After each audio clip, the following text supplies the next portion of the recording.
Good afternoon. Welcome to our live stream. I'm Jen, as you can see floating underneath me.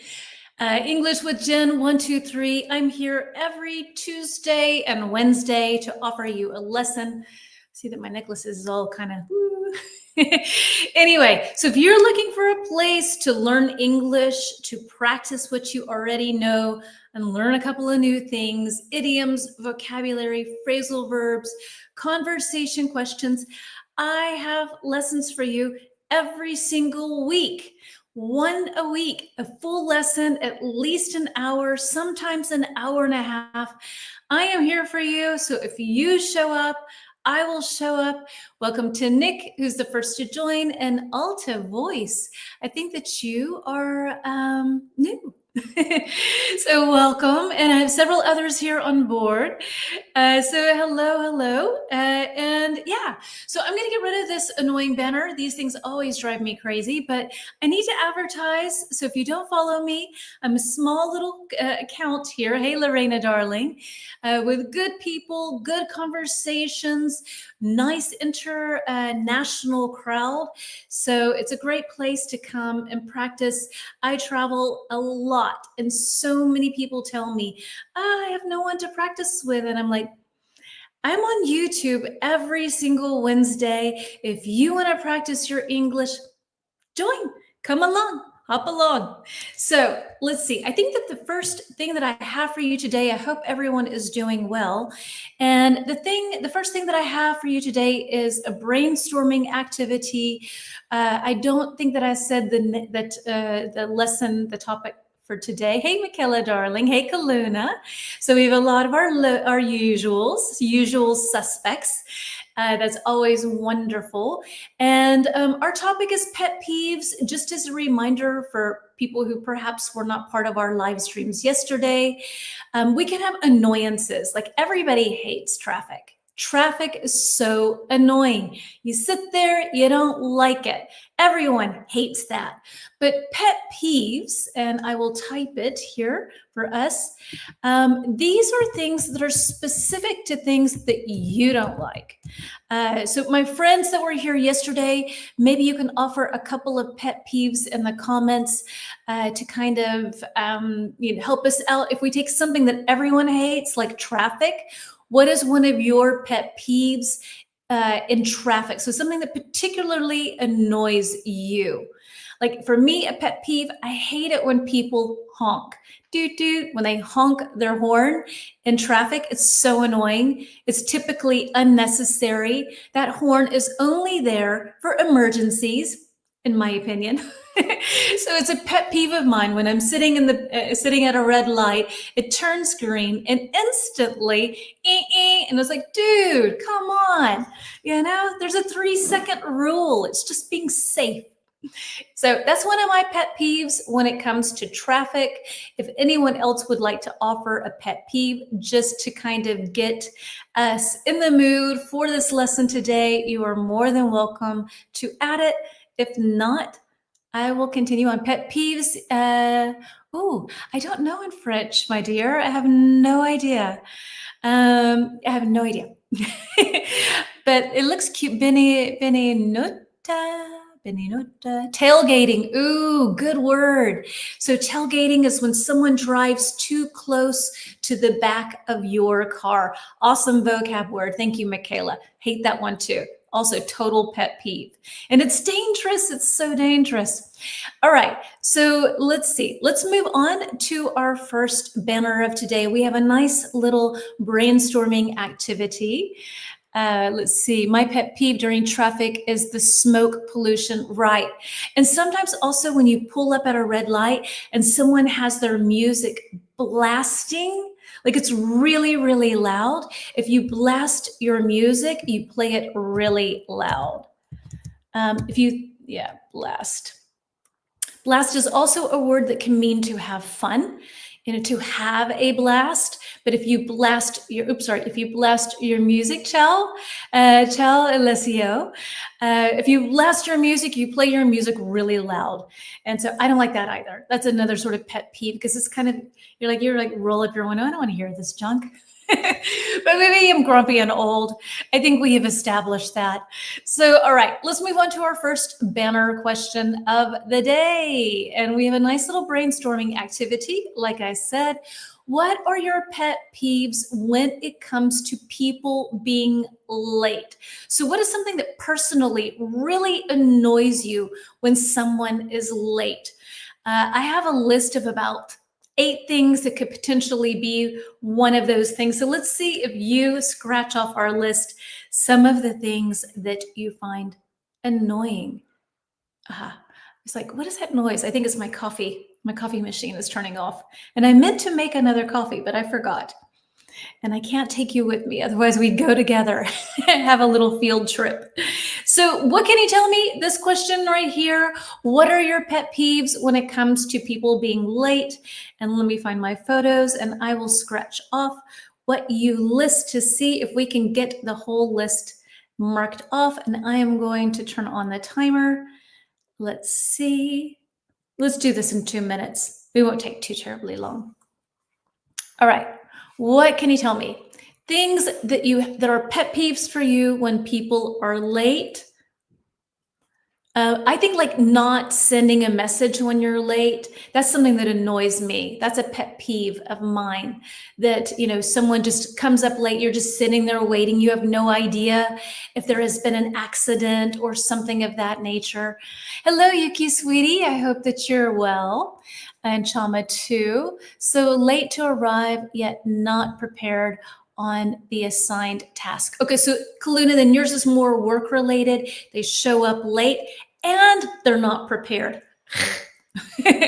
All right, got it. My pet peeve is when it comes to people being late, is when the meal that I prepared gets cold.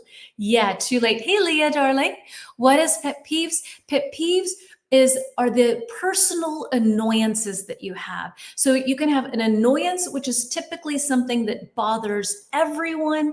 And a pet peeve is something that's specific to you that really makes you go, like that kind of thing.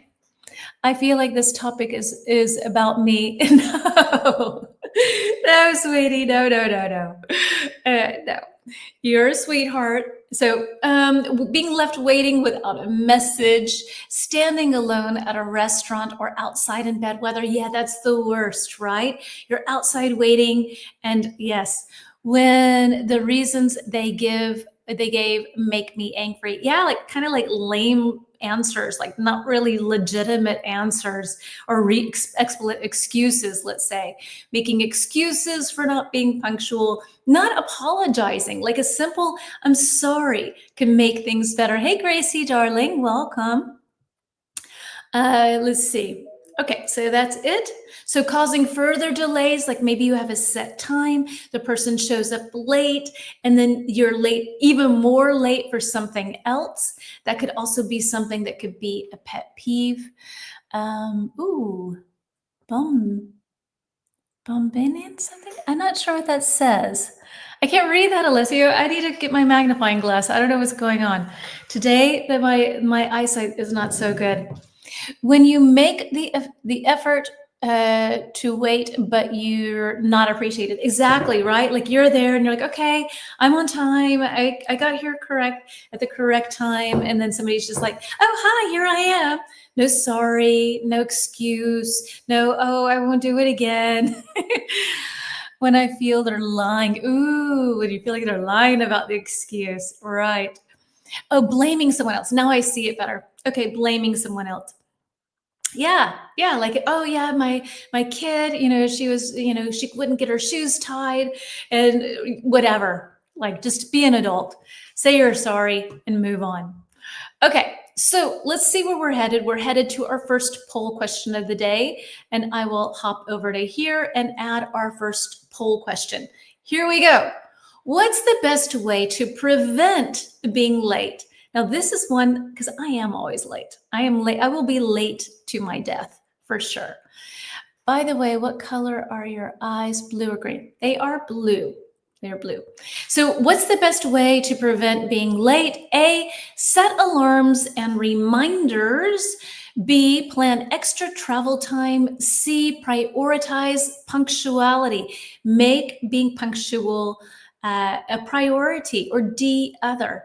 So I have to psychologically trick myself. I have to like tell myself that I need to leave the house at 3, but actually I need to leave the house at 2:50. And then I don't know, I have to play tricks on myself. So Michaela's saying A and B for herself, I guess. Set alarms and reminders, plan travel, extra travel time, no announcement while heading to the appointment. Sorry, I will be late. We'll be there in a minute. Right, like not getting a message, not having any kind of announcement or notice the person is going to be late. Hey, Mel's dear, welcome. Nice to see you. So Yuki saying A, we've got a lot of A's. Lorena, alta voice as well. Leah saying B, okay, plan extra travel time. Okay, thank you, Nick. You're sweet for your compliment. Okay, so, and if you have something else that you do that helps you to be punctual, you can let me know. A or C is applicable, but I'm more A and B. Okay, and I also have to plan everything like from 9 a.m. to 9:15, you're doing this. From 9:15 to 10:30, this. And then I can keep myself on track, sort of. Generally, I move the clock forward. Right, so you do the little time trick with yourself. I do that one as well, for sure, for sure. Okay, so let's jump on to some nice idioms that have to do with being late. For those of you who were here in October, I've already done a lesson on pet peeves. So I'm kind of mixing this. This is a nice potpourri of different types of things that it's not going to be strictly pet peeves. As you see, we have idioms for running late. Let me turn that off. Okay, so let's see. Any action is useful when you want to avoid being late. Yes. So I'm very punctual, yet I set alarms. I always get up earlier. Okay, so you're punctual. Hello, Carmen, sweetie. Oh, nice to have you here too. Cool. Okay, we have lots of regulars. It's wonderful to have a new person or two for sure. So welcome, welcome. Slide 2, moving on to idioms for running late, for being late. So let me see if this is going to be correct. Okay, good. I do not need to move. So we have number 1, running behind. Number 2, cutting it close. And number 3, better late than never, which you all should know because I say this at least once in every live stream, right? And 4, to drag your feet. Love you from Bangladesh. Hello to you, Abraham. Welcome. So then we have down this. I don't know. So I think when this saves, it's going to point the other direction, but I think I need to do this. I don't know. Things are wonky here. So A, move slowly or procrastinate. B, arriving late is better than not showing at all. C, delayed or late. And D, barely on time. So what can you tell me which one works best with running behind? Which one for running behind? So A, B, C, or D, what can you say?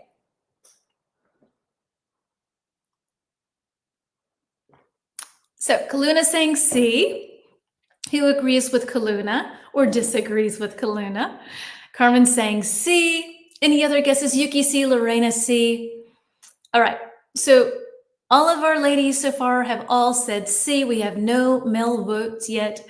Is Gracie as well, Leah? Okay, so one is, of course, C, running behind, delayed or late. So for example, if you text someone and you're running late, you can say, I'm running behind, I'll be there in 15 minutes as a way of being able to say that.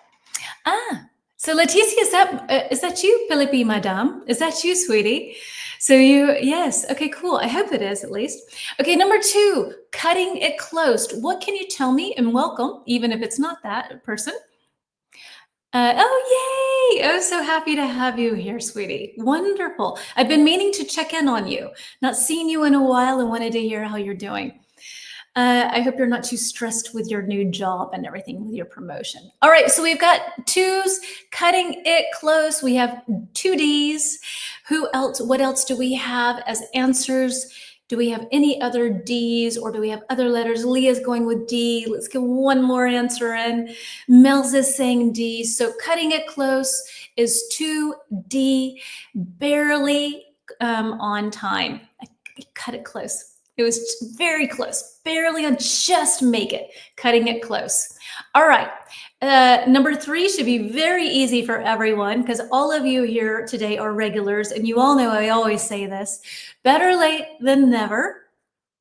Which Peter always tells me that sounds so negative, but I don't mean it negatively. I mean it really positively. I would rather you come and there's 5 minutes left than to not be part of it at all. So I mean it in a really nice way. It's actually not a negative thing to say. Better late than never. We have lots of B's coming in. So arriving late is better than not showing up at all, for sure. All right, and last but not least, to drag your feet, which my daughter does every morning. She can out sleep. I don't even know if that's really correct way to say that, but she can sleep through her alarm clock and she drags her feet. So number 4 is A, to move slowly or to procrastinate. So you can use this with waking up and getting going. You can do this like I'm dragging my feet on this project. I just can't get into it. I can't start it. So you can use these with other things as well when you're just not finding the initiative to get things going. Okay, thanks guys for all of your answering. Very cool, thank you. I am the one who always gets that word from you. Better late than never. But I mean it. I'm so happy to have you here. You never have to apologize for being late. I'm happy you're here. Doesn't matter when you show up, as long as you show up. I'm happy to have people come and participate. So I will pop on over to here. We have some questions regarding being late. And then we have a nice little video to share and to kind of do a little creative work. So let's see, we have some questions right here. All right, so here are our questions for being late. And so number 1, what excuse do people usually give for being late? So what are some typical excuses? Think of some ones that you've given, think of some ones that you have received. What are typical excuses for people not being on time, for actually being late? What can you tell me? Typical reasons. I did not catch the bus, right? Or in Germany, the train's not working, which is probably real. You know, traffic. They were in a traffic jam. Okay, so far everything is transportation related, except Alessio has for us, my alarm didn't go off, or didn't ring. Absolutely, traffic jam, traffic. Okay, any other ones that you can think of for being late? I missed the train. I missed my train. Okay. I missed my train. I got the time wrong. It could be another excuse. An accident happened. Okay. So then everyone's worried then. I had a problem with my dad. Okay. So maybe somebody at home, I had a problem with my child, with my dad, with my partner, something like that. Last minute distractions can happen, right? I couldn't figure out what to wear. That could be an honest one, right? Standing in your closet trying to figure out what to wear. The alarm didn't ring, okay? And what about with number 2? How late is considered unacceptable in your culture? And this is what I love about these kinds of questions, because we have people who come from questions from cultures where time is super important. And then we have people who come from cultures where time is like, it's flexible. Hey, Hitoko, better late than never. Exactly. My car Wouldn't start. Ooh, that's a good one. My car wouldn't start. Although now with electric cars, I wonder, well, I guess if it wasn't charged, then you could say my car didn't start or wouldn't start. I got a phone call just before I left my home. Yet another good excuse. Super excuses. All right. So how late is it acceptable? So in the States, about 15 minutes is totally acceptable to be late for something. What about in your culture? I had a flat tire. Yes. So 15 minutes is late. Later is okay, but any longer, it's more rude to be over punctual, like 30 minutes too early. Yes, too early is also not good. Definitely not. Definitely an hour. We have to consider respecting other people's times. So on the hour, definitely an hour. So wait, Kaluna, do you mean that you should be on the hour, like you should be there when you're supposed to be, like literally ding dong, the clock strikes 12 and you need to be there at 12 and ding dong, you're there? Or do you mean you have like till 1 o'clock to be there, from 12 to 1? I think 15 to 30 minutes is generally acceptable. For me, 10 minutes are enough. It depends on the relationship and occasion, but generally 15 minutes. Yeah, I think 15 minutes flexibility is okay somehow. Okay, so I have a video for us. I need to figure out how to show it. I think that when I show it, I will disappear. No tragedy there. Let's see, Leticia. So in France and in Europe, I guess late is blamed on work. Yes. Yeah, maybe. All right, so let's see. Let's move on to our video. And I need to remove this and I need to add a video file. So I will probably disappear. Like I said, no biggie. And this is our first one. Okay, so here we go. Oh, I need to scoot down here. Okay, so someone's late. What's their excuse? What's going on with this man? Where is he going? What is happening? Let me see if I can get this to play again. Will that work? Nope, not really. Okay, let me try to play it again. Here we go. I think here. All right. Man, he's running, looking at his watch. Where is he headed? What's going to happen? This is an opportunity for you to practice your English, get creative, and just play. So in some events, you have to go to be 10 minutes early, like the theater. Yeah, that makes sense, right? Sure. At a theater, you might want to be earlier than exactly on time. Yeah, makes sense. All right, so what do you think about this gentleman here? I'll play it again. He's running, someone's late. What's their excuse? What's going on? Where is he headed to? He's running late because he can't find the right place. He got lost. Okay, that would happen to me. Definitely. This man couldn't find his way to his job interview. Yeah, maybe, right? So he's running to his job interview. And so he's probably then, I guess, for both of those, he got lost. He went to the wrong building, something of that nature, I guess. He's going to a work appointment and he has to catch the subway. Okay, so that could be maybe a subway station. So he's late and trying to find that. I find it interesting with the papers, he's running late to a job interview.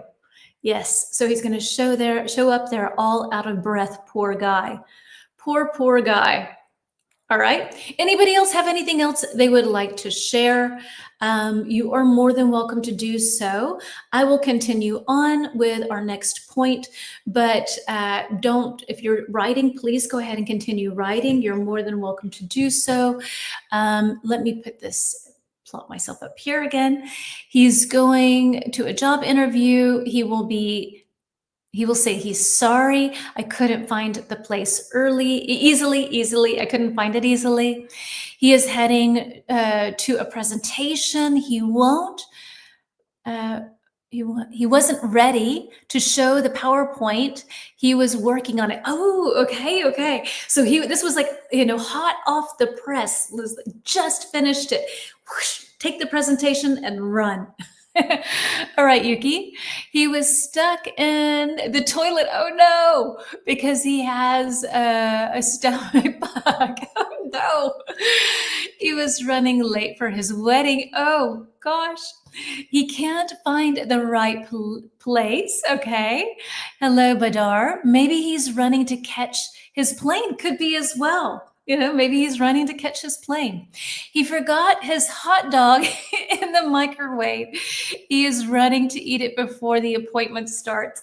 Very cool. I love your answers. So creative. And that's exactly like why I like to do these things, because it gives you really an opportunity to play with the language. And so thank you for taking that opportunity to do so. We will have 2 more videos. So you can have some more fun later on. But now we're going to move on. We're done with being late. Let's talk about people in public places, like talking on the phone loudly. I think that's a common pet peeve. Oops, wait, hold on. Nope, sorry, here we go. Yes, this is the right one. So what are your pet peeves when people use their phones loudly in public? So let's take like 2 minutes. Things that bug you when people use their phones in public. I kind of like it. Like you hear someone, you're like, what are they talking about? Especially if it's like an argument, I'm like listening, going, whose side am I going to pick? You only hear one side, but still, you can tell if the person's being reasonable or not somehow. So like, okay, what's your deal? Whose side am I going to pick? So I get really nosy. I'm always curious what's going on. So yeah, what can you tell me? Brainstorming, phones, people using phones loudly in public. What bugs you? Gracie, you, I don't know. Sometimes if the lighting is not right, your cat is not working. Yeah, that is not possible according to traditions. I know I need to put a battery in there. I know. In the meantime, oops, it's this side. We'll just make him move every once in a while, okay? Bring me some luck. Bring us all some luck. Okay. They talk about their personal lives when it doesn't concern us, but it could. I could be interested. When the whole area can hear your conversation, especially when the vibe is argumentative. Got it? I don't like it when people are yelling, no matter if on the phones or without holding onto a phone. Okay? Yelling in public. I listened to what he or she is saying. I am curious. Lorena, same. I listen to them as well. I'm like, oh, okay, what's going on? Oh, really? Oh my goodness. There's a part of me that wants to give advice. Like, maybe you should rethink that. So yeah, it's a little dangerous. Or if they make a joke and you start laughing too, that could be weird as well. We can hear the endearing conversation. It's let's see. Oops. Let's see. I say when I don't have to move apart to talk. Wait, hold on. When we can hear endearing conversations, I say why don't you move apart to talk? Not close to us. So why don't you move away? Please move away. If maybe this conversation needs to be, moved a little bit. And so endearing or cheesy conversations. It never bothers actually kind of explaining for me. So do you mean like it never bothers you? You always kind of like to listen to? You're sort of like, oh, what's the situation? What have we got going on here? I like a good story. Yeah, at least for me. When I can't focus on my books or something I'm listening to, then it gets annoying, right? They prevent from reading or listening to Jen's lives. No. Yeah, then that's really annoying. That's really a big pet peeve. I can't stop listening to the conversation, right? I mean, some conversations, people have got some interesting things going on. So yeah, it's kind of interesting sometimes. Cringy love conversations, the best. The best. I mean, come on, it's drama for free. It's great. All right, no, I'm kind of kidding. So, kind of kidding. So, talking on the phone in quiet places, that can be really annoying. I can't focus on my job if someone's talking and saying things and you can't really then concentrate. To use the phone while ordering is so rude. I guess baristas hate this. So like some people are on the phone. Yeah, that's a big pet peeve, right? Where they're on their phone and like, yeah, I'll take an espresso, double espresso. Yeah. Oh, and like, just stop for a second and talk to the person, the human in front of you. Hello, how are you? Right? And then make your order, then get onto your phone. Yeah. Let's see. So, Gracie, my dear, my son receives a lot of phone calls from work. He answers when, where. I'm playing a guessing game today. I don't know why I can't see so well.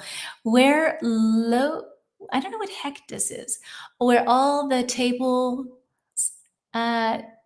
sofa, like loudly. So I ask him to go to the kitchen. Not to stay. Okay, so Gracie, you're saying that when your son is on the phone, he has long conversations with lots of people, and it seems to be work related. And so you ask him to go into another room. Don't pretend to shut up while you are talking. Okay. Okay. So perfect mimic. Okay. All right. So, all right, let's move on. We're still sticking with people on their phones in public because I think this is a 21st century pet peeve for many, many people. So we've got a lot to cover here. Let's move on to this. And let me find our next slide. We're moving on to our poll question. So, and Gracie, you've already answered this actually. So I need to figure out where, I think this is the right one. Yes, I hope. And I'm going to hop over here and what is the best way to respond if someone is speaking on their phone near you? A, politely ask them to lower their voice. Excuse me, could you please lower your voice, something like that. Or sometimes it's entertaining to listen. Oh yeah, definitely. When people make phone calls, they tend to voice up. I think it's one of those classic things, Yuki, where like I know with Peter, when he has headphones on and he talks on the phone, I can hear him 6 miles away. You don't hear how loud you are when you're speaking when you have headphones on. And so I'm always like, babe. Yeah. So sometimes when people have headphones, they can't really help it. They don't know they're screaming. So, all right. Leticia's already answering with A. We've got B or C, move away. C, ignore it. D, complain to staff.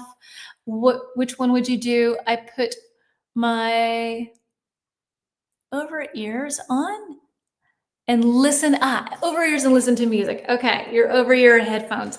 All right, hey Carmen, welcome. B, you've got from me, move away. We have a lot of B's and C's, so ignore it or to move away. Lots of people ignore it or move away. Lorena politely asks them, could you please lower the volume? Could you please talk a little bit quieter?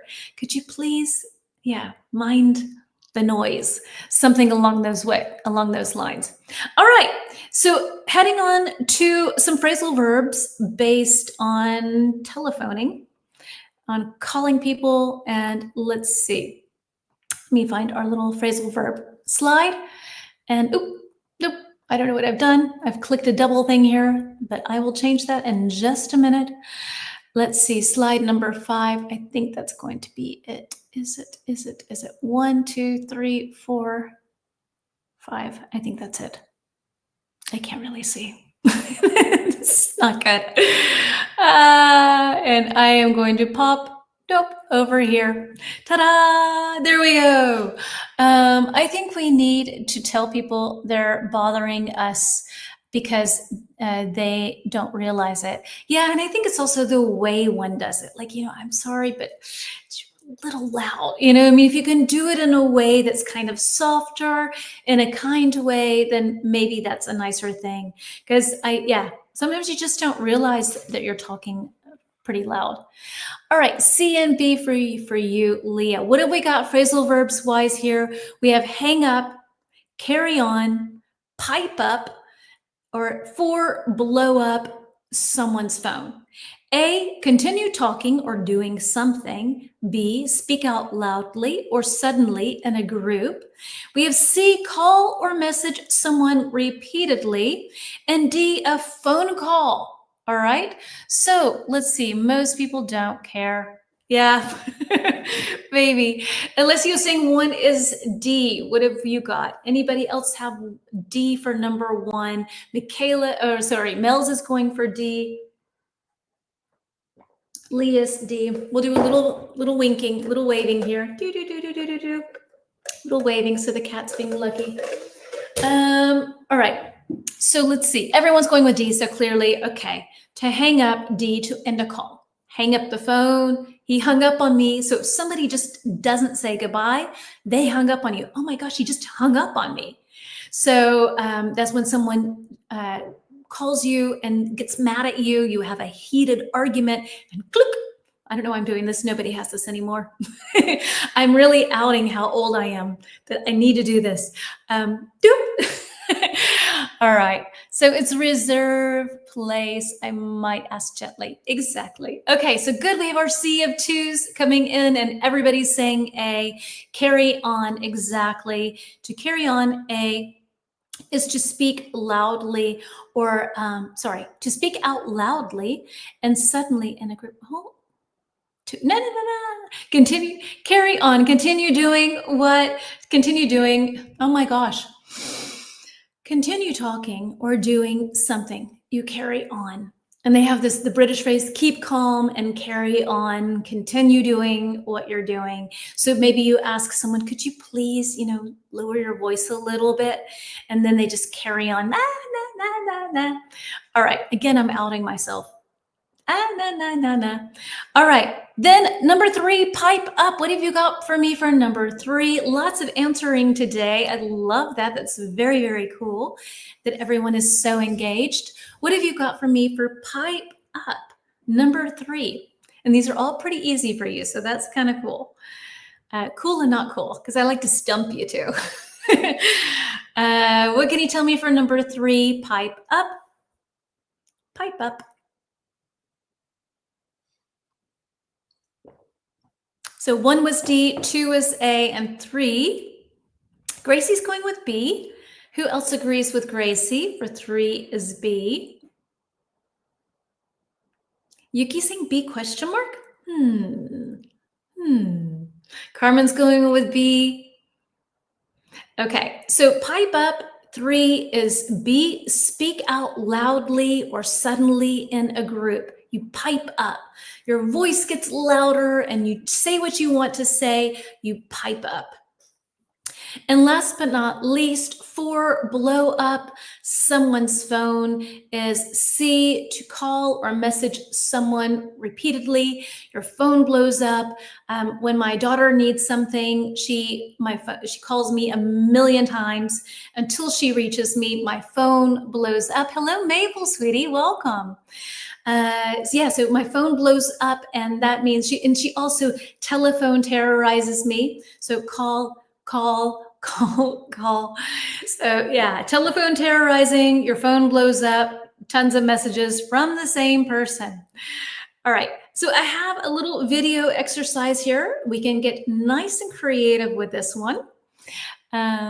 So 3 and 4 are new. Okay, so let's see, 3 was pipe up and 4 blow up. Cool, okay. If somebody's speaking like too softly, you can say pipe up, but it's a little, it's not exactly something you would want to say to someone who you don't really know, because it's kind of like, it can be so interpreted in too strong of language. All right, let's move on to our video. And let me remove this. Same as Sutoku. Oh, cool. Okay, good. Yeah, because the answers kind of got less and less and less for 3 and 4. So I kind of figured those were new ones. And I would say pipe up is not like usually I'm really pretty strict about using things that people use every day. A native speaker would totally use it, but it's not one like normally where I'm like, people use this all the time. So yeah, take it or leave it if you like. Let's say that. All right. So here we have a situation. I'm going to play it for you. I need to go down here. So we have someone is arguing on the phone with someone, or you're out to dinner with a friend. They're on the phone, and you're like, you've set aside time to hang out with them, and they're constantly on their phone. So what do you think the situation is, and how would you handle the situation? How would you? And thank you guys very much for letting me know what is new. That's always interesting, so that I know sometimes things to repeat or something like that. Yeah, so people are on the phone. I think I have here someone is on the phone who is you are with someone who is constantly on their phone. Yap, yap, yap, just talking away, not really paying attention to you. The food is there and they're still on the phone. Do you eat? Do you not eat? It puts you into such an uncomfortable situation. Hang up refers only a difficult conversation, but also, and yes, so you can hang up a phone. You're done with a conversation. Thank you, Michaela, for your question. And you hang up the phone. But if somebody hangs up on you, hang up on you, so hang up on and then someone, that means they just ding, flat line. So those are the differences. Hang up on someone or to hang up. Hang up is neutral. Like me and my son, I hate it. I say move away or stop the conversation.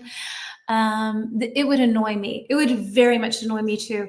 Unless like maybe in the situation, somebody receives a phone call, maybe a child is in a difficult situation and they need to figure something out. I would be more understanding. But I think from the guy with the plaid shirt, that it looks like this happens a lot because he's kind of like looking at him and sort of like, dude, come on, really? Like, but maybe it's about the conversation. I don't know. I would definitely tell him it's not polite. Move away. Let him on. Letting him pay the check.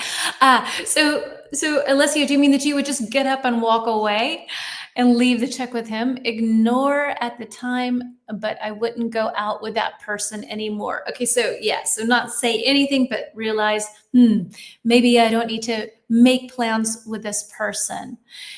Pay before leaving. Good idea, Alessio. If he is arguing with his ex-girlfriend and his friend doesn't agree with what, okay. So you think that he's arguing with his ex-girlfriend and his friend doesn't agree with what he thinks. Okay, yes. So maybe there's that sort of situation. Ask him if everything is okay. If it's not that important to talk to him, to just enjoy the time with his company. He shouldn't have come in the first place. It's rude. Yeah, maybe if you have drama going on, then you probably should better not have lunch or figure that out, or figure out a time to talk when you do have time to talk. He shouldn't have come in the first place. That was that. Maybe he still lives at home. His mom is calling and telling him he did not fold his underwear correctly. Oh, Carmen, you're so funny. Yeah, maybe, right? And his friend's like, dude, your mom. Wow. Oh my goodness. It depends on how close we are. If we are close, I'll let him to go out. Do you mean like, Nick, do you mean like if you're close, you will let him off the hook? If you let someone off the hook, it means that you allow them to do something, you don't hold it against them. To let, him off the hook. A nice little idiom here for us. Let me plop that up there for us. To let him off the hook. right? Is so maybe if you're friends with him, you're like, okay, I know he's going through a lot of stuff right now. You let him off the hook because you know this is not always the case. Yeah, so you can cut him some slack, let him off the hook. I don't think it's called phone zombies, a phone zombie. Maybe I've never heard of that, Michaela. Maybe a phone zombie situation. Maybe I don't know. I've never heard that. For my son, all the calls are important, and he forgets the ones that are in front of him. So I prefer to him. Uh, call him. I tell him. Okay. So Gracie. So that's such a nice mom thing. I think I'll have to take that. So for your son, every phone call is super important. So he prioritizes his phone, and so you said that you are going to start calling him, so he will prioritize your conversation. That's a good mom thing. I would totally say that. Oh, what did the last idiom mean? Aha, aha. To let someone off the hook means that you don't hold it against them. They do something wrong, but you're not like, da, da, da, da, da. You're like, it's okay. I understand it. So in the situation where, where he has problems with his ex, or the babysitter cancels for the night, so he needs to figure out something new. Maybe there's some situation that is unavoidable and you don't want to be angry with him. You understand the situation. You can let someone off the hook. Thank you for asking. I'm very sorry, Jen. I have to leave the lesson. I will watch the replay. Bye, Lorena, darling. Thank you. Thank you for joining while you could. Tom and Jerry were eating. We have a little story. Thank you, Leah. So I just have to get closer so I can be able to see this. So Tom and Jerry were eating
Hey folks, I don't know what happened. Hello, hello.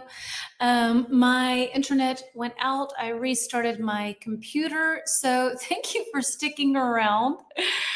Yes. So yeah, poor she must have desperate because no, Gracie, yes, you know me. I just want everything to work properly for us. Yeah. So let's see where we are. Welcome back. Thank you. Yay. Thank you for sticking around. I appreciate it. I don't know what happened. Suddenly the internet was gone, but it was also gone on my phone. So maybe there was something in the neighborhood, some sort of glitch of some sort. No, thank you very much. Thank you, sweetie. Thank you, Letitia. So let's do this. Let's move on to some vocab words.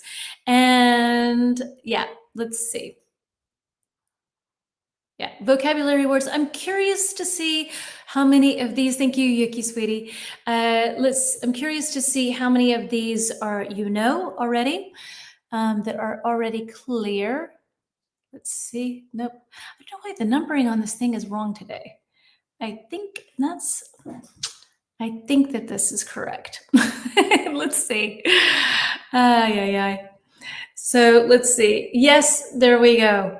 And those are not idioms. If that says idioms, I'm not sure.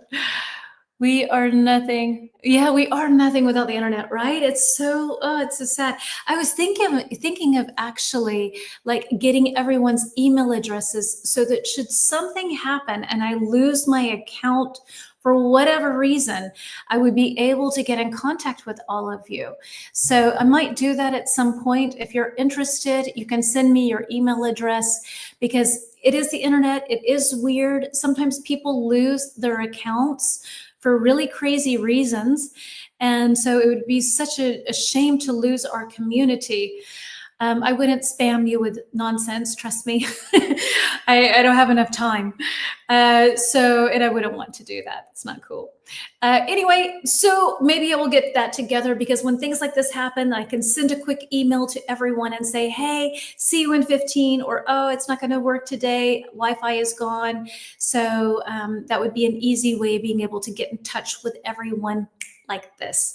All right, number 1, speakerphone. Number 2, intrusion. 3, volume control. 4, public decency. 5, consideration. So we have A, invading others' personal space or peace. B, showing thoughtfulness towards others. I'm going to get my lucky cat. We need a little more luck. This is going to help us. Yeah, then public decency. Oh, sorry. C, the feature you can adjust to make your phone louder or softer. D, your phone so others, setting your phone so others around you can hear it. And E, behaving respectfully in public.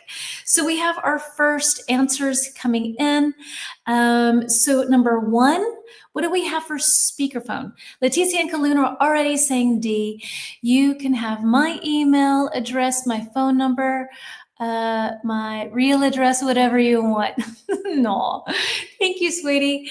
I might send out like something, maybe like in stories. I don't know how many of you ever check out my stories. If the majority of you do, then I probably would put it in there and maybe also in the little community group. Because yeah, then maybe I can just put a little link in and then you can just send it to me. And that way I can get in touch with all of you who come here so regularly in one go.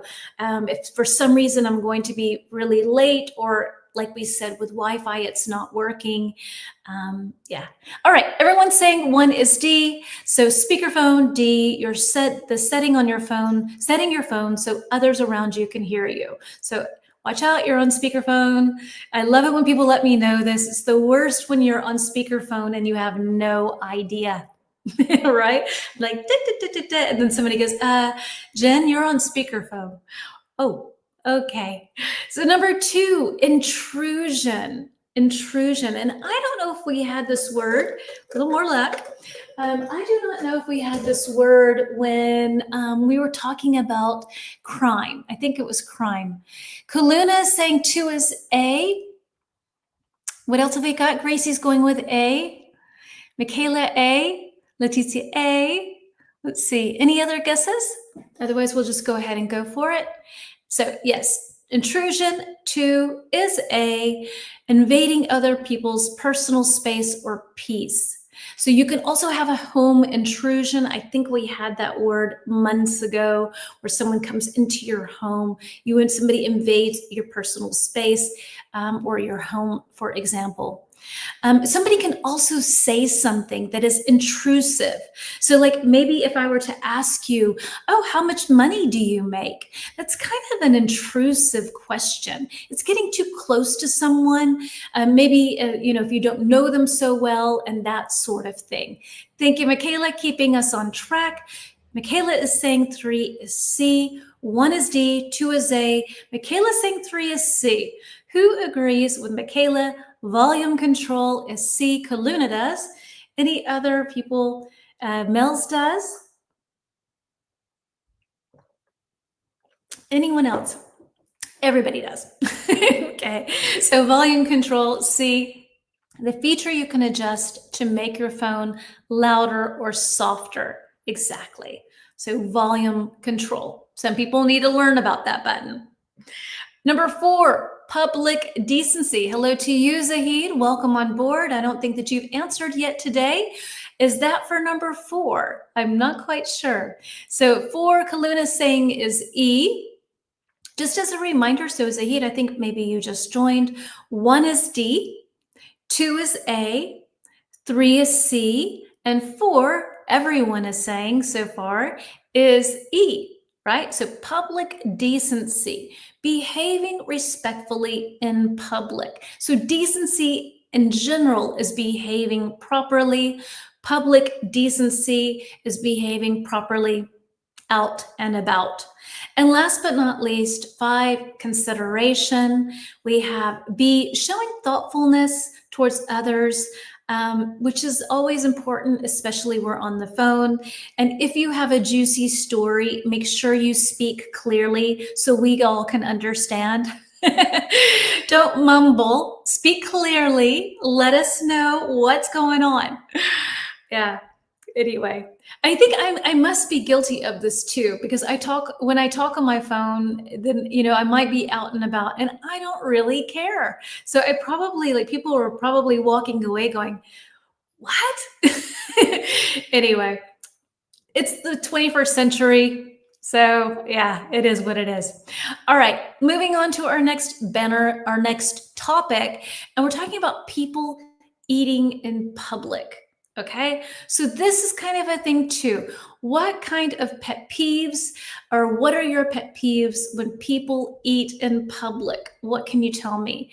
Your pet peeves when people eat in public. What kind of drives you crazy? And let's do this in 2 minutes. And you can tell me all the things when people eat in public. So I take the train sometimes, and people eat the most stinky and disgusting stuff on a train. Hard-boiled eggs, things full of onions.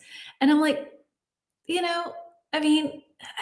that's a pet peeve. I think eat something neutral. I don't want to be a dictator, but it's just gross when you're in a small compartment with many people and they eat onions and they eat, stuff that's full, maybe of not really so much of garlic. I don't know. They avoid that one, but stuff that's onions or hard-boiled eggs that just stink in general. And then in a hot, small compartment is a nightmare. Speaking with food in their mouth, okay? When people just leave their garbage behind, not putting it in the trash can or bins, yes, okay? And Kaluna, just so you know, trash can, bin, same word. Brits typically say bins, Americans say trash cans. So either or, you're fine with either of those. Let's see, what do you hate? Open mouth noises. Okay. All right. So the smell of McDonald's junk food. Yes. Or doona in the train. Exactly. Yeah. Every train station has a McDonald's and like a doona place. Oh yeah. Disgusting. Make chowing sounds. Okay. Like like smacking or something. I don't like it when putting dumb crumbs. When they spill crumbs everywhere, they get crumbs everywhere. So just making a giant mess, eating a cookie. Oh no. Yay, we're back. I showed a video to my daughter because it's so, when I used to clean my house and she used to live there, like if they would eat anything after I cleaned and they made a mess, I would freak out because I hate cleaning. And so like there was this video that I found where this guy was saying like, my mom, this is how I eat after my mom has cleaned the house. And there was this guy and he was eating a cookie, but he had a vacuum right here. And like it was his lip was getting in the vacuum, his tongue, and like all the crumbs, he was getting all the crumbs off the plate. And I was like, that's so me. That was so us. Like, don't get crumbs everywhere. Yes, sorry, I digress. Let's see where we are. I've missed some comments here. Getting crumbs, making noises while eating hot food, maybe, hot food. Garbage destroys the view of the place and the nature. Exactly. If you're going to eat out in public, just clean up after yourself. What is the difference in Ireland? Often read litter. Yes, trash, litter, same. Exactly. So litter is the same word as trash. Okay. So what is duna? So duna is Turkish, like Carmen, doesn't it come from Germany? I think that duna originally comes from the Turkish people that migrated to Germany, started sort of a fast food style of their food, or they have a lamb on one of these, what is it, like a rotisserie thing that goes around and it cooks the meat and they shave it. If you're a vegetarian, Kaluna, you might be. Sorry, but they shave the meat, so you have meat and you have French fries and rice and salad and all kinds of stuff to go with it. It's actually really good. It's very, very good, but stinky, very stinky. Hog food. I don't know what that is. Hog food is correct. What is hog food? I'm curious what that is. In the movie theaters, snacks that don't make sound is better.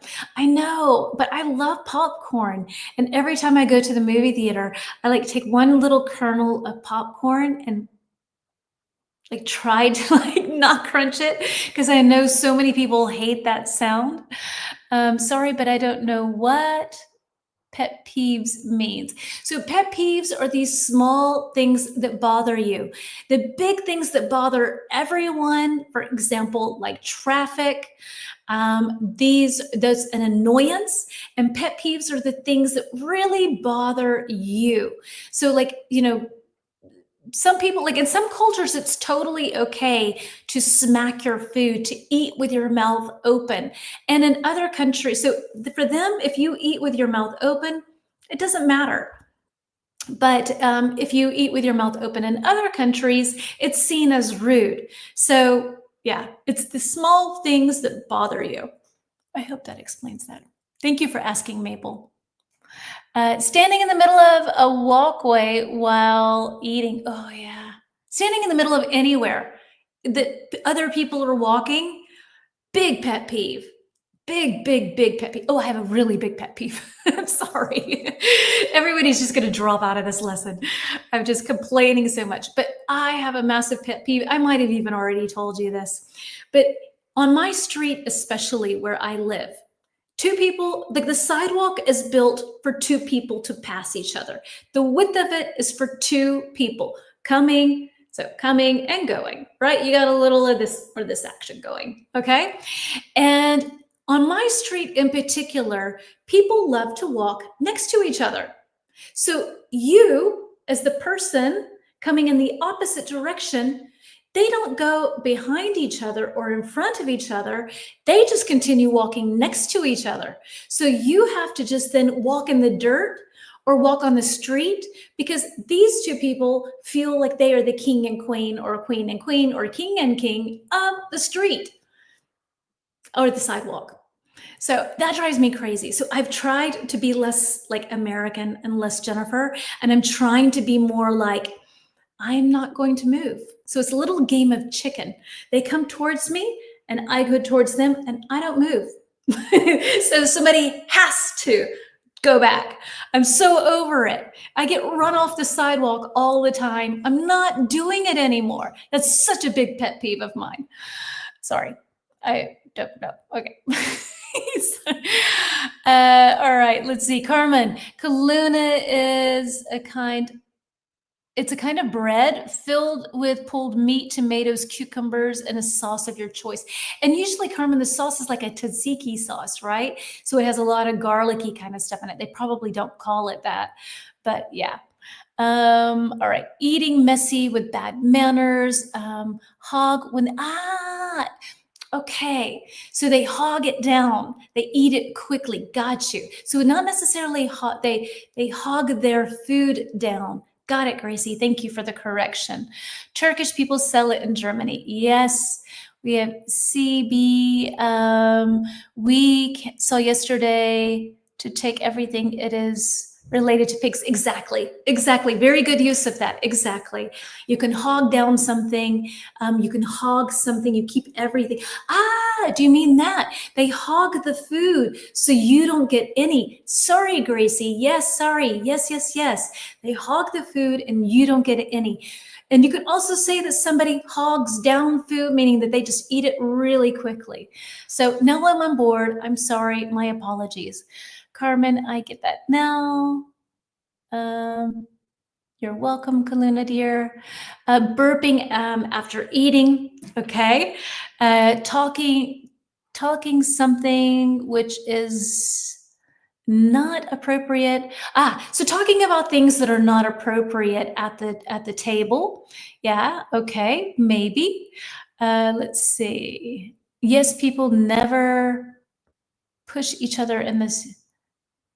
People never push each other in the street. Yeah. Fart, Yuki. My best friend would love that too. He says he feels neglected if I don't walk beside him or ride my bike next to him, and I just don't want to annoy other people. I think if there's no other person, then totally, right? But when you see someone coming down the street in the opposite direction, then for me, it's like I always, like, I make it a point of moving behind Peter or moving in front of him because it's just a polite thing to do. Then everybody has the sidewalk. Someone doesn't have to walk in the dirt, it's just, so I think, and then I move right back next to him when they're gone. There's a solution. There is, but I'm kind of grumpy about these things. I don't know. Same here in Italy, two people walking close together. Same here in France, right? I mean, what's up with people? Seriously, walk next to your partner. If someone comes from the opposite side, give space, make some space, and then go back to your partner. It's 2 seconds. It really is okay. I am so grumpy. My daughter calls me a perimenopausal monster because things bug me. Things really do bug me. We should do a whole lesson about. No, we shouldn't.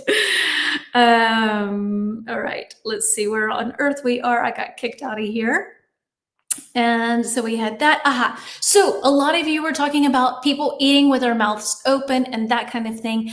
I have a very cool vocabulary list put together for us. There's a lot to do with eating and drinking, with different vocabulary words related to that. I hope some of these are new for you, because I think that they're interesting. My slides are all over the place. I think that's not it. This, I think, is it. This is it. All right, here we go. I don't know what, they're so misnumbered somehow. All right, so, oops, hold on. Let me pop on over to here. And here we go. We have chew, slurp, smack, gulp, chomp, gobble, and crunch. And here are the definitions. We have to swallow quickly or in large amounts. B, to eat noisily and quickly. C, to bite or chew forcefully. D, to eat or chew steadily. E, to make a sucking sound while drinking.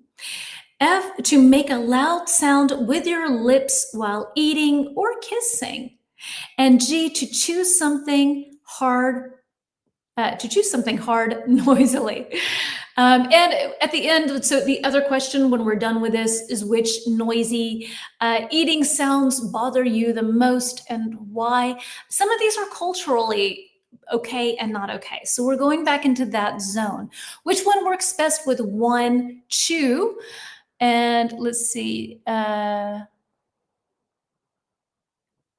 It comes with aging comes with intolerance and irritation. Ooh, let me tell you. And walk on my husband's side when I walk on the street, but I walk behind him when I walk on a narrow street. Right? Like it seems so common sense. It really does. Like I would feel horrible to see someone walking in the dirt okay, I will stop. Trust me. Okay, so Gracie's saying one is B, Loretta and Kaluna are saying D. What have we got for number one? What can you tell me? Any other guesses for chew? What have we got? Alessia's going with D as well. Okay. Mel's too. Lots of good participation, Mel's, today. Love that. Very cool. Okay, so number one is, of course, D. One is chew. Chew is D, to eat or chew steadily. What about when we chew something, and once we have chewed it enough to where we can, what is this word that starts with S? We put food into our mouth, we chew it, and then what is that called? It starts with an S as an extra little vocab word here. Chew it and then down, goes on down. So what is that word? Thank you, Carmen. Swallow. Thank you. So we swallow. We chew it and then swallow. All right. Exactly, Nick. All right. So what do we got for, so I thought G. Yes, exactly. Thank you for participating in the challenge. And number two, to slurp. To slurp. Exactly. Swallow. Chew, do, and then swallow. So slurp, slurp. Kind of a fun sounding word. It sounds so silly. Slurp. Number two. So it's back. Cool. So everyone's saying E, exactly. Chew, E, slurp, to make a sucking noise while drinking. So if I do this, you need an at the end. That's slurping.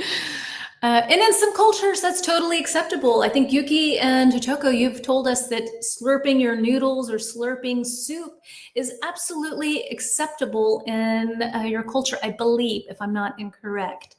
What do we have for number three? Smack. So smack can be like this: smack someone on the butt, smack someone upside the head. When you hit someone, you smack them. But we also can do this when it comes to eating. So Kaluna is the first one in this time as well. Kaluna is saying three is F, excuse me. We have one is D, two is E, and three, let's see, number three, smack, smack.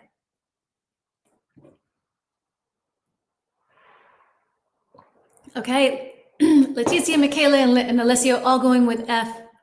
Exactly. So three, smack, is F, to make a loud sound with your lips while eating or kissing. In fact, you'll sometimes see cartoons where they'll have like a little kiss and it says smack, like a kind of thing. And so that is also kind of like the sound of a kiss is written that way, smack. And for gulp, what can you tell me with that for that? Number four, gulp. Number four.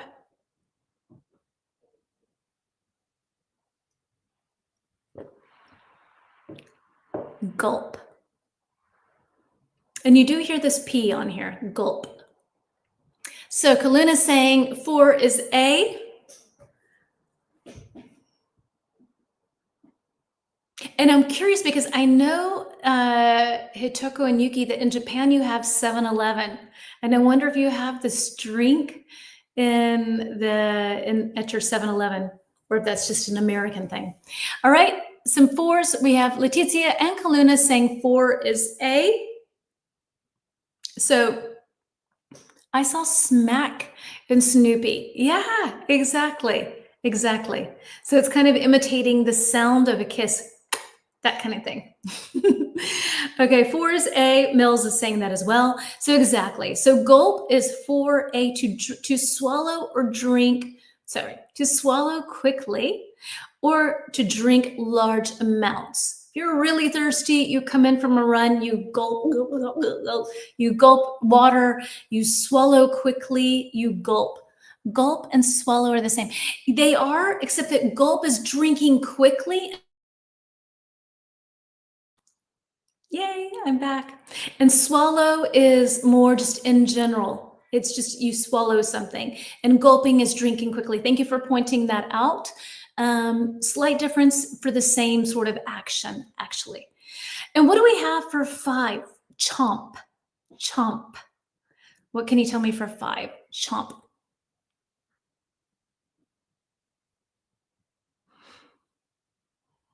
Chomp.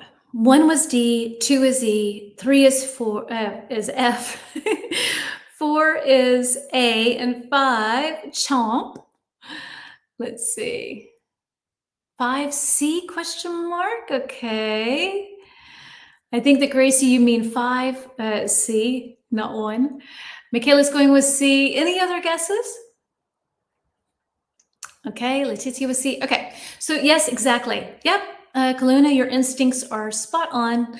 5, chomp, is C, to bite or. So like you can chomp into an apple, chomp into it. And you see the teeth marks, chomp. Yeah, that's the best example I can give, I think. All right, and then 6, gobble, gobble. We have 1D, 2E, 3F, 4A, 5C, 6, gobble, gobble. What can you tell me for number 6?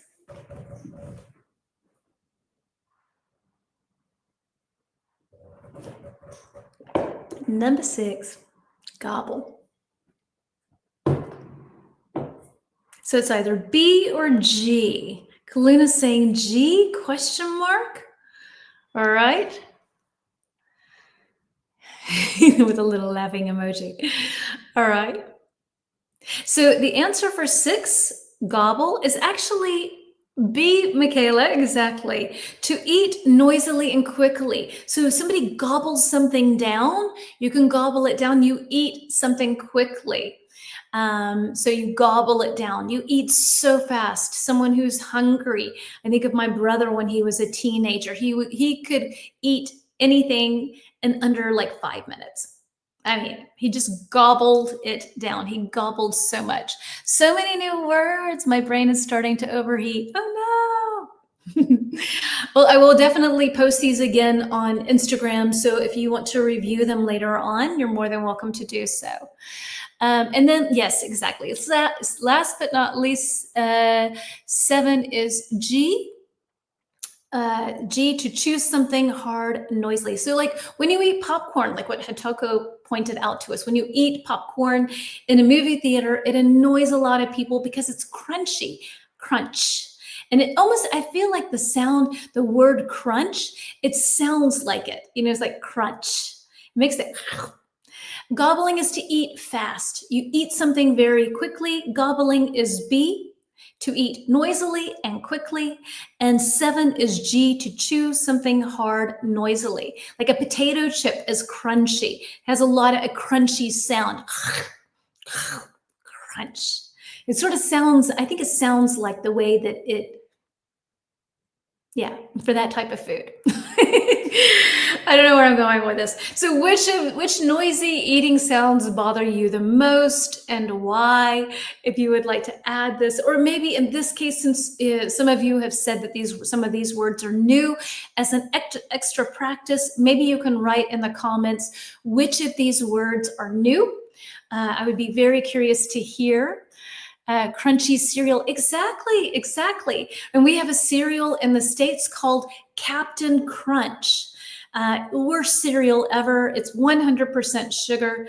But as a kid, I loved it. My dad would not buy it. So every once in a while he would buy it. And I was like, yes, because it was just junk food. But when you would eat it, crunch, crunch, crunch. You're welcome, dear. I'm glad there's lots of new vocab. Yeah, these are really very specific for eating. I told you, like I said, this lesson today is a little bit of this, a little bit of that, because we've already actually done this lesson. So I had to create something new based on this topic. Anyway, all right. So words that sound like exactly, or onomatopoeia. Thank you. Here, Carmen, I will pop that up. Thank you. And you also spelled it correctly. That's bravo. So onomatopoeia, yeah, exactly. So words that sound like what they're supposed to mean, definitely. And I think in a lot of these, there's kind of that like slurp, and smack. It sort of sounds like that, smack. And with here also chomp, chomp, chomp, chomp, and crunch. Somehow, okay, maybe I'm creating. Very useful vocabulary for eating, for food, for sure. All right, so let's move on. Unless you want to, if you want to write any of these words, you're more than welcome to do so. If not, like I said, I will definitely post these on Instagram in a couple of days. Gulp is to drink quickly. You drink a lot and you drink it fast. You gulp it, as opposed to swallow, which is where you just eat something and swallow. Swallow is more neutral. It doesn't really talk about the speed of something or the amount, if you will. So with some phrasal verbs for eating. And let me remove this and find our phrasal verbs. And we are, yes, no. All right, let's do some phrasal verbs for eating. We'll speed up a little bit. I hope everybody is okay if you're hanging in there. And I think I need this one. I think it's this. I think it's this. No, we just did that. These are all not numbered correctly. Please, when will your next live be on YouTube and Instagram? Jen, I have to leave now. Let me move over. So thank you so much for joining. And my next live stream will be next Tuesday on EWA. I will do a movie review with Mike. We're going to do the movie Pulp Fiction, and it will be most likely at 1 o'clock our time. Okay, Leticia, in Europe. And then I will do a quiz probably at 3, because a lot of you can come at that time. So I probably will wait and do a quiz based on that on Tuesday at 3 p.m. our time. Also, on Wednesday, then I will do something that's linked somehow to Pulp Fiction at this time at 3 p.m. on Wednesday. If you check my stories, I always use a link. I don't know, somebody has, like, I don't know exactly when you click the bell here on YouTube, if you are alerted when someone's going live. That might be an option to be able to not miss our live streams. You can take a lot of time during Tuesdays and Wednesdays. I love attending your class. Oh, thank you, Kaluna. And everybody can pop out when they need to. We still have a lot, a lot to cover. So if you're tired, if your brain's fried, then no stress. Come back and watch the replay if you like. And have a great day, Leticia. It's always wonderful having you around. So thank you for joining. All right, we have phrasal verbs. So tuck in, wolf down, nibble on, chow down, and pick at. What can you tell me? And here are our definitions. A, to eat eagerly or heartily. B, to eat very little of your food. C, to eat quickly. very quickly. D, to start eating enthusiastically. And E, to eat small amounts slowly. So what do you think number 1, tuck in, means? This has another meaning too.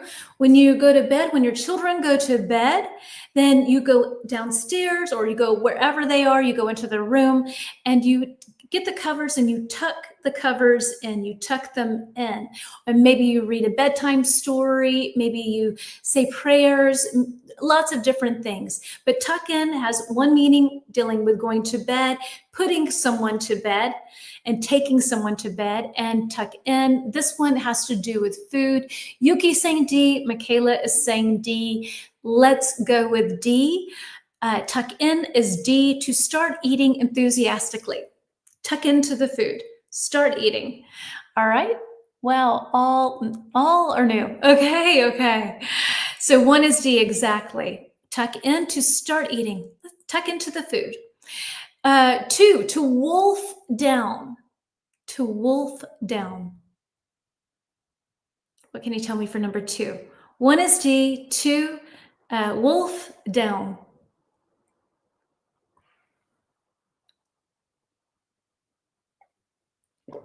What have you got for me? To wolf down something.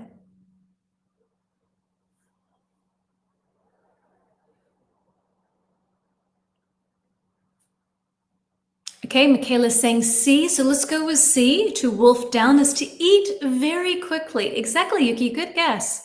Exactly, Alessio. To wolf down. So Michaela and Alessio, do you have the same expression in Italian? I'm curious. To wolf down, you eat something very quickly. If you think of a dog being kind of a wolf in a way, they eat very quickly. So you just wolf it down and boom, it's gone.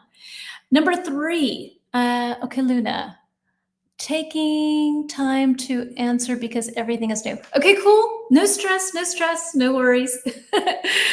But so you got it good. So 2 is C, to wolf down, to eat very quickly. And 3, to nibble on. Okay, kind of give you a little hint.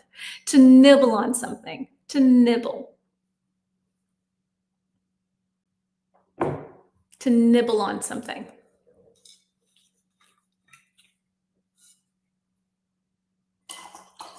I woke up this morning and my throat was really sore for some reason. So I feel like I'm a little bit getting a cold. So I'm trying to stay hydrated here. Okay, Gracie, you're saying 3 is E. Oh, here we go.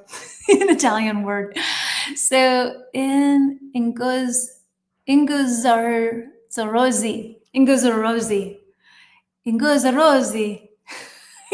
I'm trying to make it sound Italian, my Italian.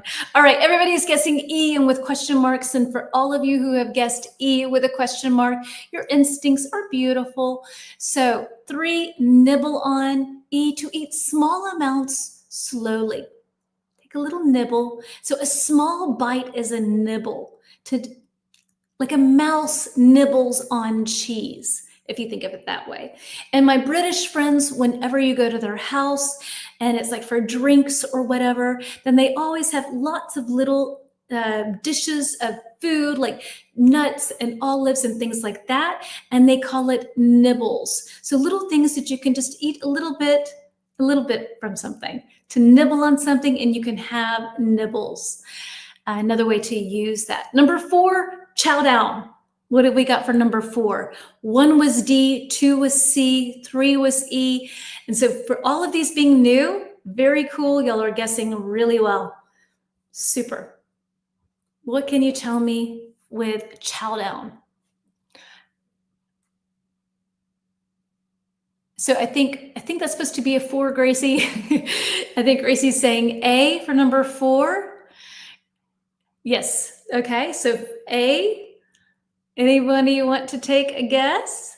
So 4A, maybe because of your pronunciation. Yeah, I'm trying to help you out here. I'm a helper. All right. So yeah. So 4, chow down. A, to eat eagerly and heartily. Chow down. Let's chow down. Or he certainly chowed down. He ate fast. He ate a lot. He chowed down.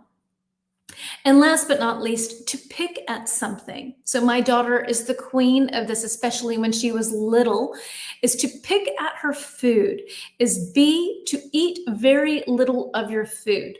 Kind of picky, like you pick at it and you're just kind of like, you know, she's still, if there's something with onions, she will pick at it and only eat the amounts where there's not an onion. So yeah, you can pick at your food. Maybe if you're depressed, you're not feeling well, if you're sick, you won't really chow down. You won't eat a lot and eat heartily. You will pick at your food just a little bit, just pick at it because you don't really feel like eating very much. All right, moving on to some idioms.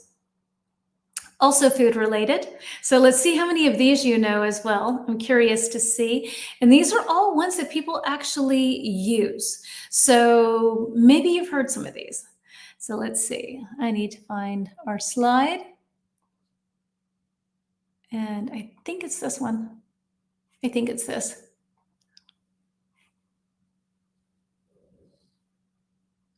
Yes. So we have 1, to eat like a bird. 2, to eat like a horse. 3, stuff your face. 4, bite off more than you can chew. 5, have a sweet tooth. And so we have A, to eat eagerly and heartily. But wait, sorry, that was that one. A, to eat more than you can handle. B, to eat very little. C, love sweets or desserts. D, eat quickly and greedily. And E, eat a lot. Unless you sing one is B. I've just noticed that you put your children in the background. Oh yeah, this is a long time ago. Long time ago. My kitties. No, I think, I don't know. Yeah. This was probably 2019, 2020. My kitties. Yeah. We're just playing with things here. This has to evolve. So yeah. All right. So what can you tell me? To eat like a bird, Alessio is saying 1 is B. Yuki says my host mother eats like a bird. Okay. So 1B, 1B. I love this photo. So cute. Oh, thank you. I have another one back here. This was my dog who passed away. My little lucky, my lucky man. He's so sweet. All right. And so, yes, sorry. So 1, everybody is saying is B, which is correct. Number 1, to eat like a bird. Gracie, you're absolutely right. 1 is B, to eat very little, which is kind of funny because a couple of years, like this expression people use all the time. Oh, she eats like a bird. You know, she'll just order a salad and she'll just pick at it. But evidently, scientifically, it was found out that birds eat a lot. So the expression makes no sense. They've disproven it. But anyway, it remains when you want to say that someone doesn't eat very much, then 1, eat like a bird. B, to eat very little. 2, we have some guesses coming in, to eat like a horse. Kind of going to be the opposite. Okay, we have some more Italian here. So, mangi come un uccellino. So bad. Oh, Alessio, you're probably dying with tears of pain, not laughter. But you put it out there, so I'm going to do it. All right, so we have some D's and some E's for 2. And 2 is E, actually. To eat like a horse is to eat a lot. To eat a lot. Love that you take photos of chubby birds. Okay. Love to take photos of chubby birds. Yes, evidently they eat a lot. 3, Yuki, thank you for keeping us on track. Stuff your face. So, gosh, that person, he stuffed his face. He did. So if I were to say that, what would that mean? 1 is B, 2 is E, 3, stuff your face. Yuki is saying is A. Anybody agree with Yuki, or do you have other opinions? What can you tell me for number 3? Stuff your face. Kaluna's saying 4 is D. Okay, 3. So I don't have a lot of people guessing for 3. So I'll go ahead and give it to you. 3 is actually D. So stuff your face. Exactly, Gracie. 3 is D. Stuff your face, eat quickly and greedily. You meant D. Okay. Yes. So you just stuff your face, like eating tons of food. Have you seen these videos? I forget what they're called. Carmen, you're young and cool, so you will know probably. But what is it called when people go online nowadays and they try to eat as much as they can, and they do these ASMR videos? We learned that yesterday, where they do this little light touching and tapping and whispering into phones and microphones. They do videos where they eat, and it's so disgusting. They eat a ton of food. They stuff their faces. Aha, thank you, Kaluna. Mukbang videos, thank you. Ah, that's disgusting. That's so repulsive. But this is kind of like, private conversations in public. I can't not watch. I have to watch. It's kind of gross. About me, I have to say, personally, is not a good sign. It's not a good look on me, Jen. Not a good look on you. So yeah, but disgusting. Carmen, young, 34, young and cool. I love you so much. Hello. My friends always call me Granny. Well, that's what you need to do. You need to hang out with older people, and then you're young. That's how it works. So, all right. So let's see. Number 4, to bite off more than you can chew. And this is more metaphorically than usually with food. To bite off more than you can chew. Kaluna saying 4 is A. Who agrees with Kaluna? What can you tell me? Gracie's saying A. Any other answers that we can get in here?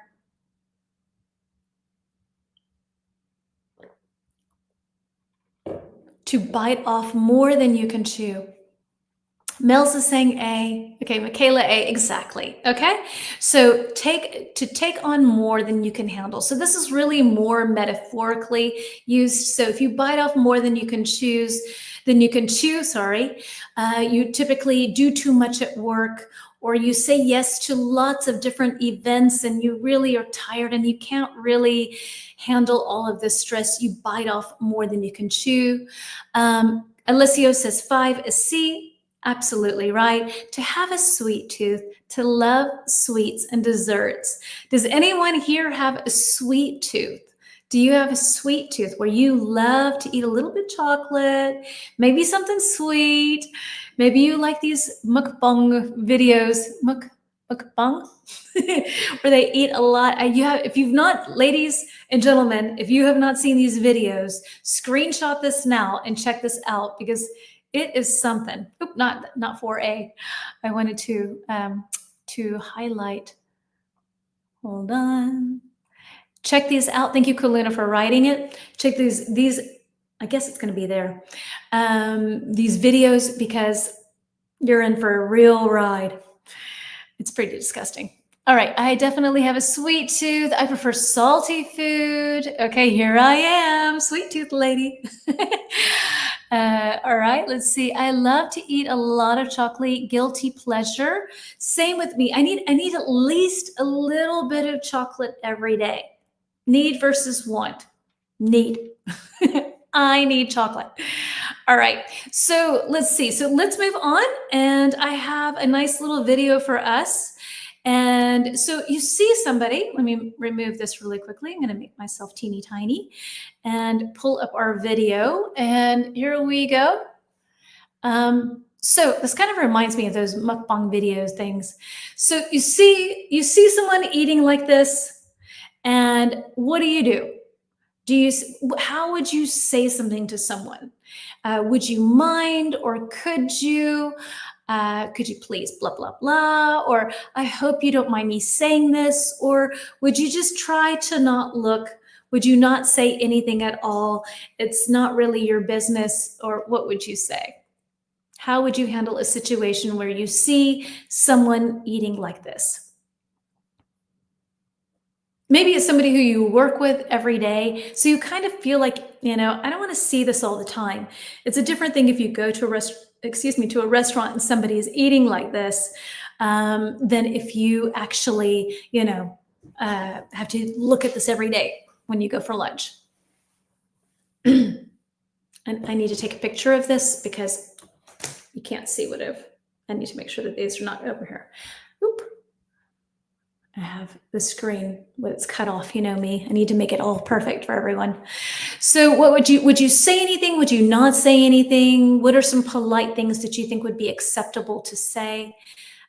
Or you can also give me a story. Maybe this man has not eaten in a week and he's very hungry. This could be Peter. Peter right now, he's been gone for now 7 or 8 days, and he's in a forest with a group of people, but the group of people separates and everybody is on their own for 4 days alone in a forest. You sleep in the forest, you stay in the forest, and you fast. You don't eat anything. So maybe this man was part of Peter's program and didn't eat anything for 4 days. Maybe that's the deal. I don't know. Appetizing food makes you crave, but some food seems too much to watch. No offense. Yes. It's disgusting when I see someone eating like that. My appetite disappears. I like to eat chocolate. So do I. Not my business, but it is if it's my good friend. If it's my good friend, something Brior, I think I always ask, don't forget to chew, because sometimes he forgets. Oh, and he has to get taken to the hospital. I always say, please, no deep threat. Thank you. Okay. Why is Peter doing that? So he's constantly trying to become a better person. And I think that this idea of being on his own for a number of days and really facing yourself, but it's also tough for me. Like, I've not been able to talk to him now for over a week. And so it's a challenge. It's going to be very interesting to see when he comes back. I'm a little freaked out, actually. I miss him like crazy. It's horrible because in 9 years of being together with him, I've never gone so long without talking to him because, of course, you have to get rid of your cell phone. You have to be alone on your own. Anyway, okay, sleep well, Yuki. Take care. Okay, so moving on, we have one more section to go through, and then we are calling it a day. So let's see. Where am I headed to? Okay, so let me remove this. I'm sure he misses you too. I don't know. We will see. I hope he misses me. It's so like, oh, but and when you're in a relationship and people want to do these things, it's not my right to put my fear over what he needs for himself. So yeah, it's one of those things, but I don't like it. I've decided I hate it, actually. I think if he wanted to do it again, I would be like, nah, I'm not so happy about that. Okay, so let's see. What are some pet peeves that you have when people are rude? I have several things here. What sort of things bother you? What sort of pet peeves? What do you find rude? What can you tell me? I will put on our timer. We'll do 2 minutes like usual. And yeah. And you can tell me. I have a list here. Let's see how many of these you get, just to kind of give you an idea of where I'm going with this. Maybe it's not so clear. Is that, oops. I have so many pictures. What I mean is, like, when somebody doesn't say please or thank you, what kinds of things do you consider rude? What can you tell me? So not saying please or thank you. What else is something that you consider to be a pet peeve, something that you just consider rude? I said earlier, the sidewalk situation. We won't go there again, but I'm just saying, that's so rude. The choice of words which are offensive and their facial expressions that seem belittling you. See, yes, okay, very nicely worded.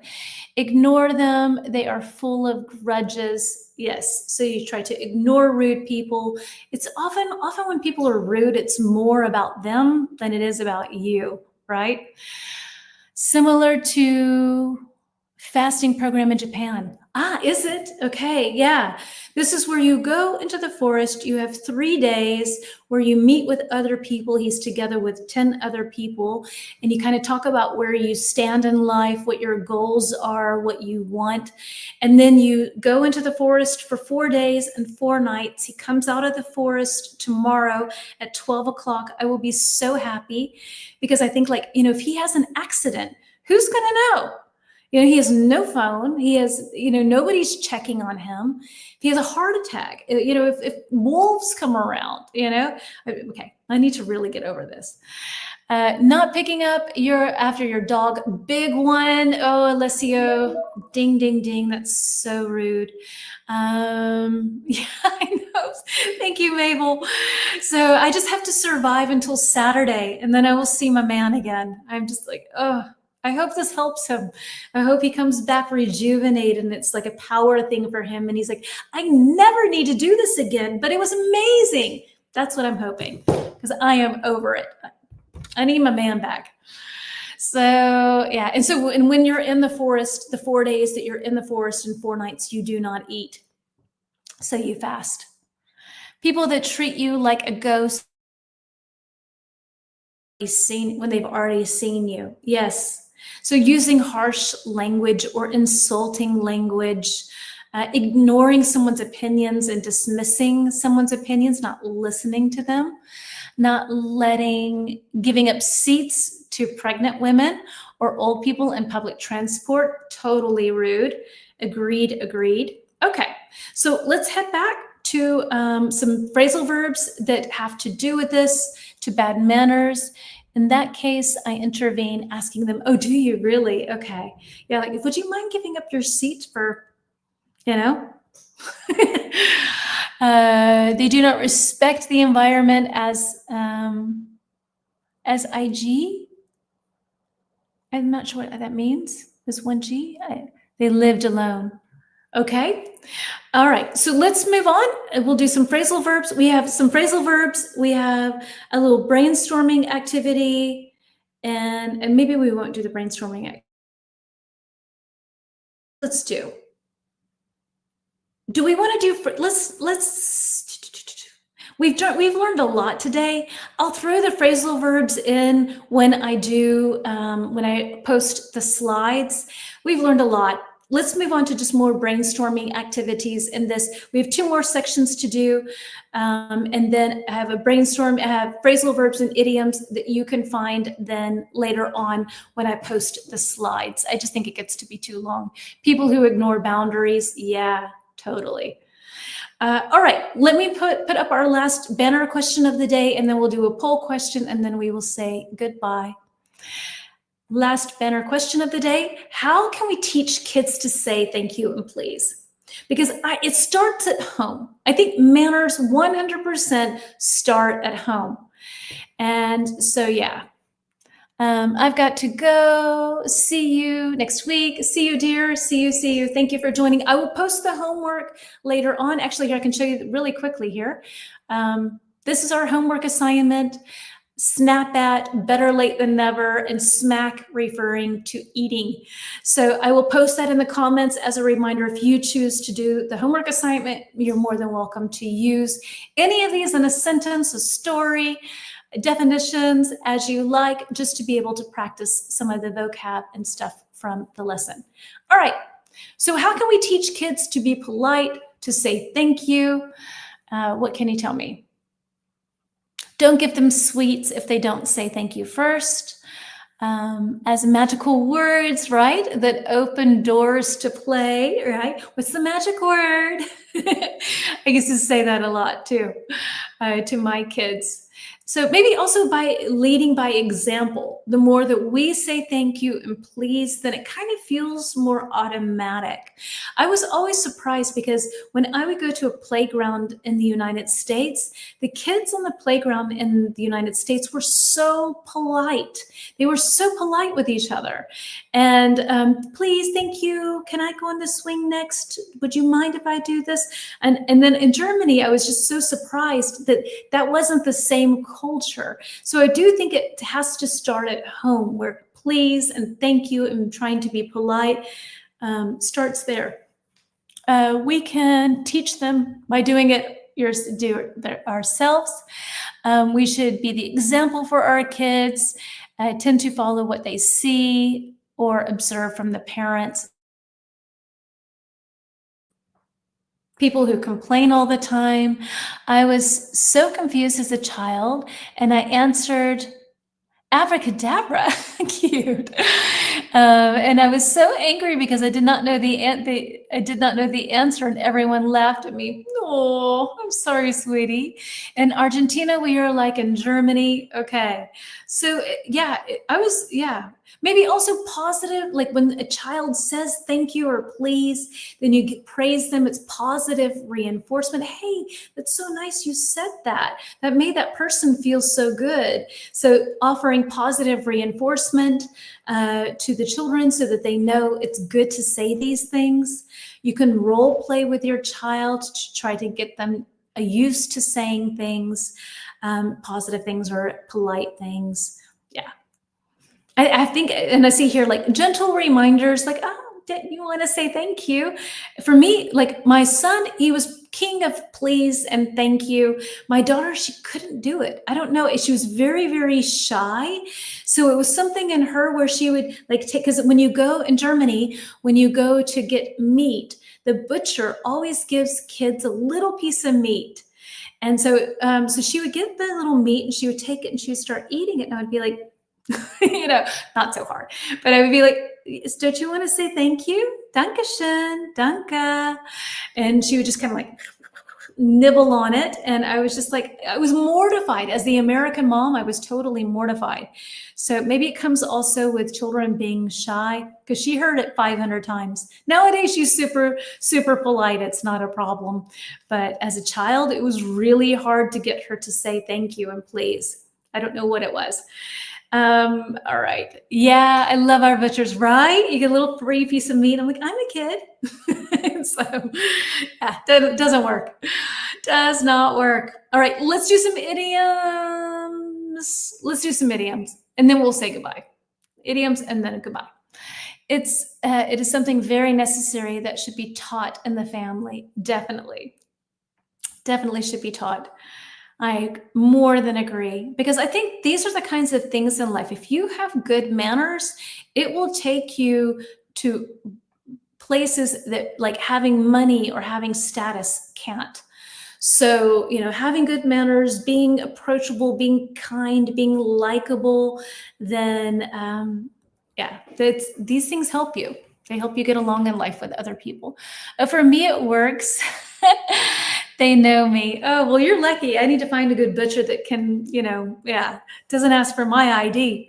So, okay, here we go. Last little slide for today. Hang in there, folks. I didn't realize this was going to turn into such a long live stream. I hope that you're all okay. Anyway, so 1, take someone for granted. 2, cold shoulder. 3, talk down to someone. 4, bite someone's head off. A, react angrily and unexpectedly. B, speak to someone as if they're less important. C, ignore or snub someone. D, fail to appreciate someone. Okay. Yes. Okay, good. All right. Which one works best with 1? Take someone for granted. I thought I'd messed something up, but no, not this time. All good. Number 1, take someone for granted. So, Kalina, you've got a D for me. Anybody else agree with Kaluna, to take someone for granted? And this is something that happens a lot. Unfortunately, especially in long relationships, this can happen. So D, D, D. Okay, everyone's saying D is absolutely correct. So to fail to appreciate someone, yeah, he took me for granted. He just didn't see my worth. I hope I'm not saying that next week when Peter comes home. Oh, guys, seriously, I'm in hell right now. I'm so happy to be doing this live stream with you folks because it keeps me distracted. It's really not a nice feeling. Anyway, number 2, cold shoulder. What can you tell me about cold shoulder? Which one works best with cold shoulder? 2C, talking loudly on the phone. What can you say? So lots of people are saying 2 is C, cold shoulder. Wait, do I have this wrong? Sorry. What? I need to do this. Never mind. Yes, exactly. So everybody who's saying that 2 is C, you are correct. Cold shoulder is to ignore or snub someone. He gave me the cold shoulder when I saw him.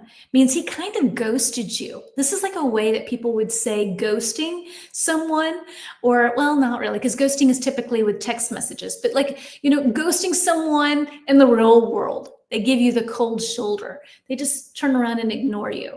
Okay. Number 3, talk down to someone. What have we got for number 3?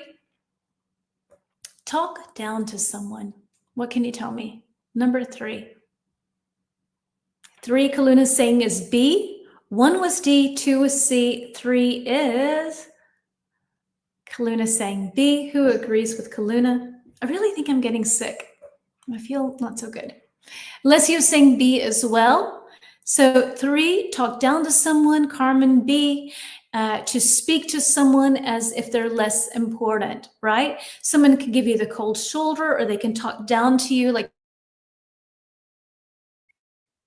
you are not worth something, you're not worthy of their time, or something of that nature.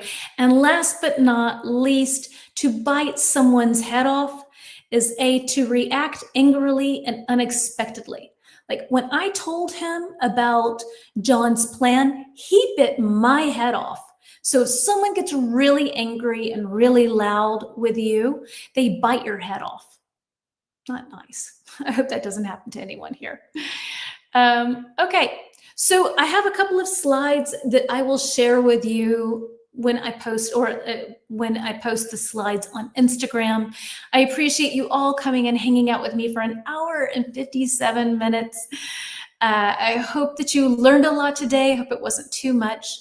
And I thank you very much for your time. I'm always so grateful for our community. Look at all of you showing up and hanging out and staying and participating for so long.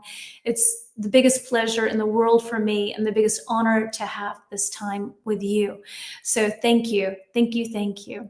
Thank you, dear Gracie. I'm going to go drink some tea, I think. And yeah, look at pictures of Peter. I don't know. Take care, Kaluna. Thank you, Carmen, for showing up today. It's so nice to have you here. You're welcome. You're welcome. Alessio, take care. Thank you, Hitoko. We'll go drink some tea right now. Take care, folks. Bye-bye. Bye, Mel's. Bye, Nick. Bye, everyone. Bye, Kaluna.